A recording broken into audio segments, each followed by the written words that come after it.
Hey guys, this is Tim, and I decided that today what I would do is I used QuickTime to record my screen as I was charting a song this morning.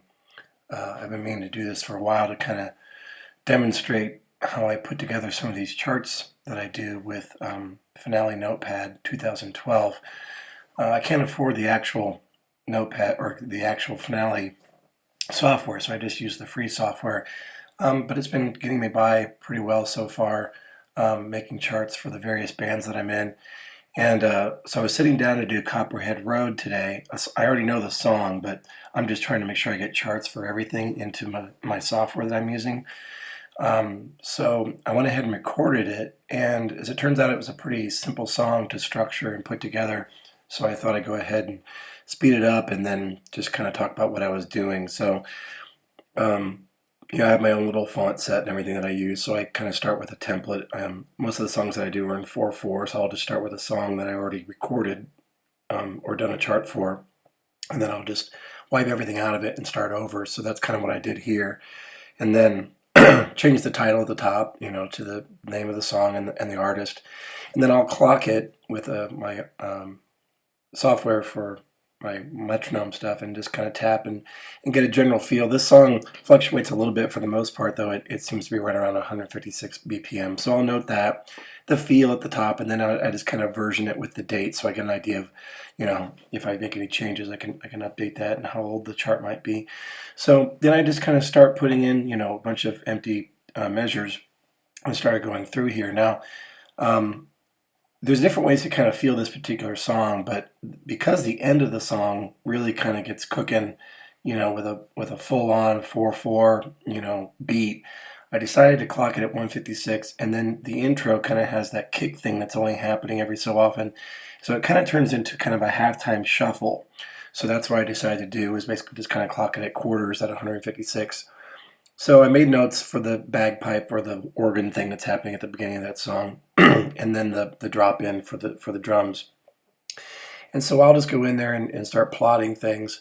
And I'm not getting too prescriptive or too specific. I mean, I'm obviously a drum chart needs to be quickly and easily digestible when you're on stage or in a rehearsal. You don't need every little single note in there. A decent drummer, and this is for myself, so I know what's going on, but any decent drummer should be able to look at the chart and kind of embellish with ghost notes and things in here, here and there. But for the most part, it's what's the basic feel or patterns that are going on during that part of the song. So with Finale Notepad 2012, I found that you don't want to get all the things I'm doing right now, as you see on the screen with all the text. You don't want to do that right away.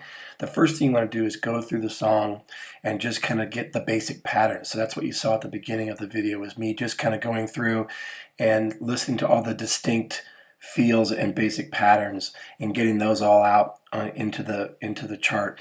And then you can start noting your repeats and then putting in, how many times things repeat, and marking off the sections of the song.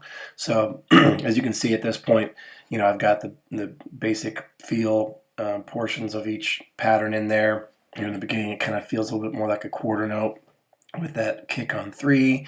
And then I also kind of noted that even though it's the same pattern in the verse, it's nice to know where you are in the song. And sometimes I don't do it with this chart, but sometimes I'll go so far as to just put a little bit of like at the very end of like what the singer is singing, so that I know that, okay, we're at the end of that portion and that we're going into the next thing. So I'm not going to be playing the song in this video because I don't want to get into copyright issues with YouTube and stuff. So you can always go listen to the song on your own. But what I do for charting, I use Spotify.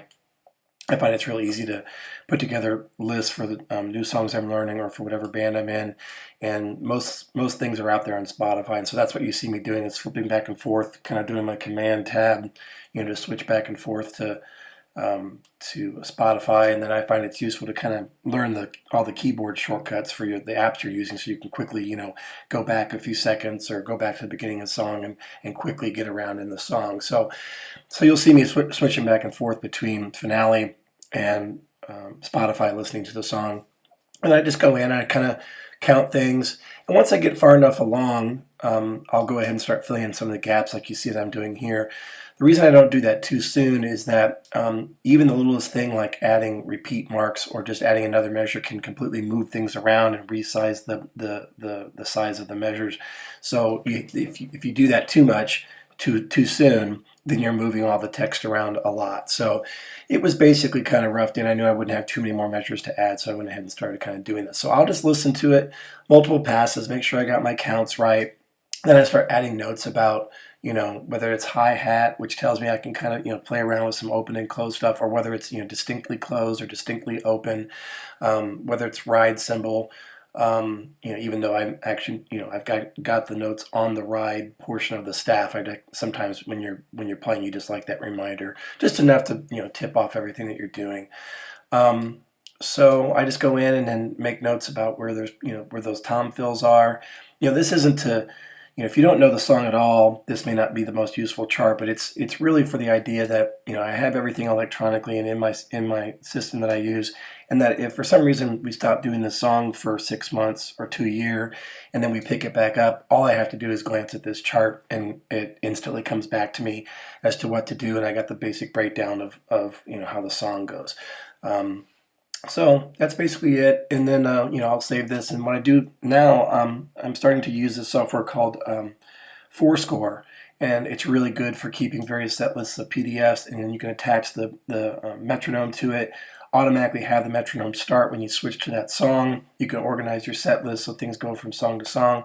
So it's working out pretty well. And I just have the iPad kind of mounted in front of me on the drum kit. So here you go. So this is Copperhead Road by Steve Earle, and this is my chart of it is basically finished. So there you go. So that's me kind of throwing together a chart that took me about 45 minutes to do from start to finish. Typically it takes me about an hour for charts. Sometimes it can take me a couple depending on how complicated it is. So anyway, hopefully you found that helpful. If you have any questions, leave me some comments, and take care. Bye.